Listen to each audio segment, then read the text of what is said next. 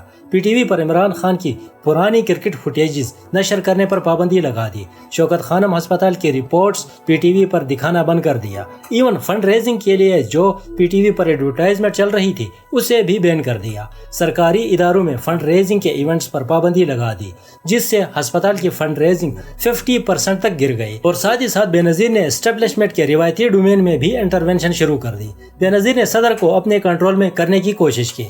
دراصل اس وقت صدر کے پاس یہ اتھارٹی تھی کہ وہ پارلیمنٹ کو ڈیزولو کر سکتا تھا اور وزیر اعظم کو بھی ڈسمس کر سکتا تھا، اور صدر کا جھکاؤ ہمیشہ اسٹیبلشمنٹ کی طرف رہتا تھا۔ اس لیے بے نظیر صدر کے اختیارات کو ختم کرنا چاہتی تھی، لیکن اسٹیبلشمنٹ کو یہ منظور نہیں تھا۔ اس لیے بے نظیر اور اسٹیبلشمنٹ کے درمیان دوریاں بڑھنے لگی۔ اسی بیچ بے نظیر امریکہ کا دورہ کرتی ہے اور وہاں پر وہ صدر کلنٹن کو کہتی ہے ہمارے پاس نیوکلیر ویپن بنانے اور اسمبل کرنے کے لیے کافی نالج اور کیپیبلٹی موجود ہے، بٹ ہم رضاکارانہ طور پر یہ نہیں کر رہے ہیں۔ No, we have enough knowledge and capability to make and assemble a nuclear weapon, but we have voluntarily chosen not to either assemble a nuclear weapon. بس یہی بات بے نظیر کے گلے پڑ گئی۔ کہا جانے لگا بے نظیر پاکستان کا نیوکلیر پروگرام امریکہ پر بیچ رہی ہے، اور اسی بات کو بیس بنا کر بے نظیر کے خلاف اپوزیشن نے خوب مہم چلائی۔ کہ بے نظیر بھٹو اور فاروق لغاری 11 ستمبر تک استعفیٰ دے۔ یہ انگریزوں کے کتے نلانے والے لوگ ہیں، انگریزوں کے کتے نلانے والے لوگ۔ اب اسٹیبلشمنٹ نے ڈیسائیڈ کر لیا کہ بے نظیر کو ریموو کرنا ہے، لیکن یہاں پر ایک ایشو تھا۔ اگر بے نظیر کی حکومت ہٹا دی تو دوسرا آپشن اسٹیبلشمنٹ کے پاس نواز شریف کا تھا، لیکن نواز شریف بھی صدر کے اختیارات کے خلاف تھے۔ وہ بھی چاہتے تھے کہ صدر کی پاور کم ہو، کیونکہ نواز شریف خود اسی صدارتی اختیارات کے ذریعے 1993 میں برطرف ہو چکے تھے، تو اسٹیبلشمنٹ کو نواز شریف پر بھی بھروسہ نہیں تھا، اور اسٹیبلشمنٹ ان دونوں سے بہت تنگ آ چکی تھی ان کی کرپشن کی وجہ سے۔ تو اسٹیبلشمنٹ کو ایک بیک اپ پلان کی ضرورت تھی جو بے نظیر اور نواز شریف کو کاؤنٹر کر سکے، اور اس کے لیے پروفیکٹ تھا عمران خان۔ فریش چہرہ تھا، ویسٹ کو بھی جانتا تھا، کرپشن کے خلاف بھی آواز اٹھاتا تھا، اور پبلک امیج بھی بہت بہتر تھی۔ اور پھر ایکس جنرل مجیب الرحمان صحافی بشرا رحمان کو عمران خان کو اپنے گھر پر ڈنر کے لیے بلانے کو کہتے ہیں، اور 28 دسمبر 1995 کو بشرا رحمان کے گھر پر ایک خفیہ میٹنگ ہوتی ہے جس میں کچھ اور ریٹائر جرنیل بھی موجود ہوتے ہیں۔ ایک لمبے سیشن کے بعد عمران خان کچھ کنڈیشن پر پولیٹکس میں آنے پر راضی ہو جاتے ہیں۔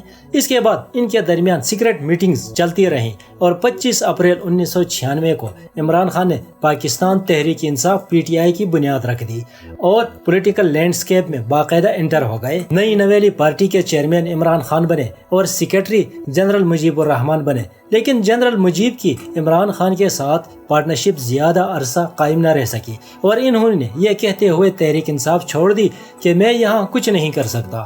وہ عمران خان کسی کی نہیں سنتے۔ اس کے بعد عمران خان نے اپنا پہلا پبلک سیشن لاہور میں کیا، وہ بھی خراب گلے کے ساتھ۔ آپ سے صرف ایک درخواست ہے، جو بھی تحریک کو جوائن کرے صرف یہ یاد رکھے کہ ایاک نعبد و ایاک نستعین، کہ آپ نے کسی انسان کے سامنے نہیں جھکنا۔ ہمیں صرف دلیر لوگوں کی ضرورت ہے، بزدل لوگوں کی ضرورت نہیں۔ اور 5 نومبر 1996 کو صدر فاروق لغاری بے نظیر حکومت کو تحلیل کر دیتے ہیں، اور پھر 1997 کا الیکشن آتا ہے۔ PTI چراغ کے سمبل کے ساتھ میدان میں اتر گئی، لیکن الیکشن سے پہلے PJ میر کے مطابق نواز شریف نے عمران خان کو قومی اسمبلی میں 20 سیٹیں دینے کے ساتھ وزیر خارجہ بنانے کی آفر کر دی، لیکن عمران خان نے یہ کہتے ہوئے ریجیکٹ کر دیا کہ میں کرپٹ لوگوں کے ساتھ کبھی بھی ہاتھ نہیں ملاؤں گا۔ لیکن جب الیکشن کا ریزلٹ آیا تو حیرت انگیز طور پر PTI ایک سیٹ بھی نہیں جیت پائی، اور نواز شریف بھاری میجورٹی کے ساتھ الیکشن جیت کر دوسری بار پرائم منسٹر بن گئے۔ اقتدار میں آتے ہی انہوں نے 13ویں آئینی ترمیم کے ذریعے صدر کے اختیارات ختم کر دیے، کیونکہ نواز شریف اسی کے ستائے ہوئے تھے۔ اس سے پہلے 1993 میں میاں صاحب کو انہی صدارتی اختیارات کے تحت برطرف کیا گیا تھا، تو میاں صاحب نے سب سے پہلے یہ کام کیا۔ اب وزیر اعظم کا عہدہ سب سے طاقتور بن گیا۔ اب میاں صاحب کو محسوس ہونے لگا کہ اب ملک کے پاور اسٹرکچر میں اس سے زیادہ پاورفل اور کوئی نہیں رہا، اور میاں صاحب نے اپنی پاور کا بے دریغ استعمال شروع کر دیا۔ دوسری طرف اسٹیبلشمنٹ یہ سب خاموشی سے دیکھ رہی تھی۔ انہیں اندازہ ہو گیا تھا کہ طاقت کا بہاؤ ان کے ہاتھ سے نکل کر وزیر اعظم کے پاس چلا گیا۔ تو اسی تناظر میں اس وقت کے آرمی چیف جنرل جہانگیر کرامت نے ایک تجویز پیش کی۔ تجویز یہ تھی کہ ملک میں ایک نیشنل سیکیورٹی کونسل قائم کی جائے، ایسا ادارہ جہاں نیشنل سیکیورٹی، فارن پالیسی اور ڈیفنس جیسے اہم فیصلے فوج اور سول حکومت مل کر کرے۔ بظاہر یہ ایک مشاورتی فورم تھا، مگر در حقیقت یہ ایک نیا پاور سینٹر بن رہا تھا۔ تو میاں صاحب نے اس تجویز کو ماننے سے انکار کر دیا۔ ان کے نزدیک یہ وزیر اعظم کے اختیارات کمزور کرنے اور فوج کو آئینی طور پر سیاست میں داخل کرنے کی کوشش تھی۔ یہی نقطہ دونوں کے درمیان ٹکراؤ کا سبب بن گیا، لیکن اس ٹکراؤ میں پاکستان کی تاریخ میں پہلی بار ملٹری اسٹیبلشمنٹ کے مقابلے میں ایک سول وزیر اعظم بازی لے گیا۔ میاں صاحب نے آرمی چیف جہانگیر کرامت کو ریزائن کرانے پر مجبور کر دیا۔ جنرل جہانگیر کرامت کے جانے کے بعد میاں صاحب کو ایک ایسے آرمی چیف کی ضرورت تھی جو میاں صاحب کے تابع رہے۔ میاں صاحب نے تمام سینئر جنرلز کو بائی پاس کر کے مشرف کو آرمی چیف لگا دیا۔ کیونکہ مشرف ایک چھوٹی مہاجر کمیونٹی سے بلونگ کرتے تھے، اس لیے میاں صاحب کو لگا کہ وہ سیاسی طور پر کمزور ہوں گے اور ان کے تابع رہیں گے۔ لیکن مشرف تو مشرف تھا، اس نے نواز شریف کو بتائے بغیر انڈیا پر حملہ کر دیا، جسے ہم کارگل وار کے نام سے جانتے ہیں۔ تو میاں صاحب کو پھر سے لگنے لگا کہ یہ بندہ بھی ٹھیک نہیں ہے، اسے بھی ریپلیس کرنا پڑے گا۔ میاں صاحب یہ بات دل میں لیے بیٹھے تھے، اور ایک دن پرویز مشرف سری لنکا کا دورہ کر کے واپس آ رہے تھے تو میاں صاحب نے مشرف کو ہوا میں ہی گھما دیا۔ مشرف کو کہا، آپ کا طیارہ پاکستان میں نہیں اتر سکتا، آپ کسی اور ملک چلے جائیں، یہاں پر میں نے نیا آرمی چیف لگا دیا ہے، اب آپ کی کوئی ضرورت نہیں۔ اور آرمی چیف جنرل ضیاء الدین کو لگایا تھا۔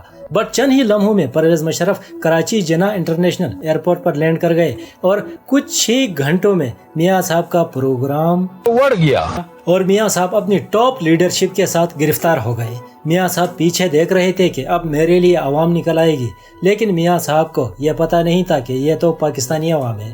بہرحال ملک میں ایک بار پھر جمہوریت کا جنازہ نکل گیا اور مارشل لا لگ گیا۔ I request you all to remain calm and support your armed forces in the re-establishment of order to pave the way for a prosperous future for Pakistan. اور دوسری طرف پاکستان کی اکثر سیاسی قوتوں کے ساتھ عمران خان نے بھی مشرف کی حمایت کا اعلان کر دیا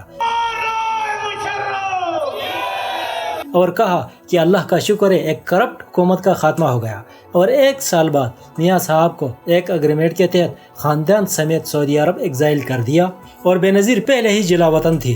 اب مشرف کے راستے میں کوئی بڑا لیڈر موجود نہیں تھا، تو مشرف نے 2002 میں سو کولڈ ریفرینڈم کرایا، جس میں پرویز مشرف 5 سال کے لیے پاکستان کے صدر بن گئے، اور عمران خان نے بھی مشرف کو سپورٹ کیا، اور 10 اکتوبر 2002 کو جنرل الیکشن ہوئے، جس میں پی ٹی آئی پہلی بار ایک سیٹ نکالنے میں کامیاب ہو گئی، اور یہ کامیابی بھی عمران خان کے اپنے آبائی حلقہ میاں والی سے حاصل ہوئی، اور عمران خان پہلی بار اسمبلی پہنچ گئے۔ اسمبلی میں بیٹھے مشرف کے خلاف کوئی سخت بیان تو نہیں دیا، البتہ افغان جنگ میں امریکہ کا ساتھ دینے پر مشرف پر تنقید کی، لیکن مجموعی طور پر مشرف کے ساتھ ٹکراؤ نہیں کیا۔ 2004 تک ایسا ہی چلتا رہا۔ جب 2004 میں قبائلی علاقوں میں اسپیشلی وزیرستان میں مشرف نے امریکہ کے کہنے پر آپریشن شروع کیا تو عمران خان نے کہا، ہم یہ سمجھتے ہیں کہ ہم اپنی فوج کے ذریعے وزیرستان کے اوپر قبضہ کر لیں گے۔ کیا کوئی یہ فوجی بیٹھے ہوئے ہیں یہاں، ان سے پوچھ لیں کیا یہ عقل کہتی ہے کہ یہ ہم کریں؟ پاکستانی فوج کو کسی صورت نہ ہم بھجوائیں، وہاں اگر ہماری یہ لڑائی چھڑ گئی اپنی قبائلیوں کے ساتھ تو آپ ہندوستان وغیرہ بھول جائیں، یہ ساری فوج ساری زندگی وہی پھنسی رہے گی۔ اس کے بعد جب مشرف نے یونیفارم نہ اتارنے کا فیصلہ کیا تو عمران خان مشرف کے مکمل دشمن بن گئے، مشرف کے خلاف جلد سے دھرنے احتجاج شروع کر دیے، اور 2008 مشرف کے جانے تک مشرف کے سب سے بڑے دشمن رہے۔ لیکن اس سے پہلے ایک اور بڑی ڈیولپمنٹ ہوئی تھی۔ جب 2007 میں مشرف نے ایمرجنسی نافذ کی، آئین کو معطل کیا، تو آل پارٹی ڈیموکریٹک APDM نے مشرف کے خلاف مزاحمت شروع کی۔ اس اتحاد میں پاکستان کے تمام سیاسی جماعتیں شامل تھیں، مسلم لیگ نون، پیپلز پارٹی، تحریک انصاف، جماعت اسلامی اور JUI وغیرہ۔ اور جب 2008 میں مشرف نے جنرل الیکشن کرانے کا اعلان کیا تو پیپلز پارٹی کے علاوہ تمام سیاسی پارٹیوں نے اس الیکشن کا بائیکاٹ کر دیا۔ بائیکاٹ کرنے کی مینلی وجہ یہ تھی مشرف کی نگرانی میں الیکشن آزاد اور منصفانہ نہیں ہو سکتے، اس لیے جمہوریت کو بچانے کے لیے تمام سیاسی پارٹیوں کو اس جنرل الیکشن کا بائیکاٹ کرنا پڑا۔ لیکن نواز شریف نے پہلے بائیکاٹ کیا، لیکن بعد میں زرداری کے ساتھ مل کر الیکشن میں اتر گئے اور دونوں بھائیوں نے مل کر ڈبل انجن حکومت بنائی جس طرح آج بنائی ہوئی ہے۔ سیم اسی طرح 2008 میں بھی انہوں نے مشرف کے انڈر حکومت بنائی تھی، اس لیے اصل طاقت اب بھی مشرف کے پاس تھی۔ اور عمران خان کا مطالبہ تھا جوڈیشری کو بحال کیا جائے اور مشرف ریزائن کرے۔ جب تک مشرف صدر ہے یہ جمہوریت نہیں ہے، یہ ہائیبریڈ سیٹ اپ ہے۔ اس کے بعد عمران خان امریکہ کے خلاف بیانات بھی دینے لگے اور قبائلی علاقوں میں فوجی آپریشن کے سخت مخالفت کرنے لگے۔ نواز شریف اور زرداری مکمل طور پر وار آن ٹیرر میں امریکہ کا ساتھ دینے لگے، جس سے وزیرستان میں ڈرون حملوں میں تیزی سے اضافہ ہو گیا اور صرف 2009 میں تقریباً 700 افراد ان حملوں کا شکار بنے۔ اس انسانی المیہ نے ملک میں سیاسی اور عوامی جذبات کو ہلا کر رکھ دیا۔ عمران خان نے اس صورتحال کو اپنی سیاست کا اہم ستون بنانے کا فیصلہ کیا اور ڈرون سٹرائک کے خلاف مسلسل آواز اٹھانے لگے۔ ڈرون اٹیک سے مرتے بیچارے بے قصور لوگ ہیں، بدلہ لیتے ہیں پاکستانی فوج سے، پاکستانی شہریوں سے۔ آج ہم بالکل پرامن، سب کچھ پرامن کرنا چاہتے ہیں۔ ان کے اس موقف کی وجہ سے پورا پشتون بیلٹ آہستہ آہستہ عمران خان کے قریب ہونے لگا۔ عوامی حمایت میں خاص طور پر ان کے 30 اکتوبر 2011 کے جلسے میں واضح ہوا۔ آج مینار پاکستان میں اللہ نے ہماری آواز سن لی ہے۔ یہ جلسہ عمران خان کی سیاست کا ٹرننگ پوائنٹ ثابت ہوا۔ عمران خان کے اس جلسے نے ملکی سیاست میں ایسی ہلچل مچا دی کہ مخالف جماعتوں میں سیریس کنسرنز پیدا ہو گیا۔ پی ٹی آئی پہلی بار مسلم لیگ نون اور پیپلز پارٹی کو ٹف ٹائم دینے لگی تو عمران خان نے کہا اب یہ دونوں پارٹیز ایک ہو جائیں گی کیونکہ ان کا انٹرسٹ ایک ہے، اور واقع میں ایسا ہوا بھی۔ انہوں نے ایک ہو جانا ہے، زرداری اور نواز شریف نے اکٹھے ہو جانا ہے کیونکہ ان کے انٹرسٹ ایک ہے۔ اب مخالفین نے عمران خان کے خلاف اپنا بیانیہ بنانا شروع کر دیا۔ سب سے پہلے مولانا فضل الرحمان نے عمران خان کو یہودی ایجنٹ کہا اور پی ٹی آئی کو ووٹ دینا حرام قرار دیا۔ پیپلز پارٹی نے انہیں طالبان خان جبکہ مسلم لیگ نون نے یو ٹرن خان کا لقب دے دیا، اور یوں سیاسی سٹیج پر ایک نئی کشمکش کا آغاز ہوا۔ ایک طرف وہ لیڈر جو طاقتور ہوتا جا رہا تھا اور دوسری طرف وہ سیاستدان جو اس تیزی سے بڑھتی ہوئی مقبولیت سے شدید خوف زدہ تھے۔ اور یہ وہ دور تھا پاکستان میں شدید لوڈ شیڈنگ، دہشت گردی پیک پر تھی۔ ایک طرف نواز شریف لوڈ شیڈنگ ختم کرنے کے وعدے کر رہے تھے اور دوسری طرف عمران خان کرپشن سے پاک، جنگ کا خاتمہ اور ایک نیا پاکستان بنانے کے وعدے کر رہے تھے۔ اور پھر تاریخ آتی ہے 11 مئی 2013 کی۔ ملک میں عام انتخابات ہوئے جن میں مسلم لیگ نون نے 166 نشستوں کے ساتھ پہلی پوزیشن حاصل کی، پیپلز پارٹی 42 نشستوں کے ساتھ دوسرے، جبکہ پاکستان تحریک انصاف 35 نشستوں کے ساتھ تیسری پوزیشن پر رہی۔ اور صوبائی سطح پر پی ٹی آئی نے پہلی بار خیبر پختونخوا میں جماعت اسلامی کے ساتھ اتحاد کر کے حکومت بنا لی، اور یوں کرپشن کے خلاف تحریک چلانے والے عمران خان نے ایک صوبے پر حکومت سنبھال لی۔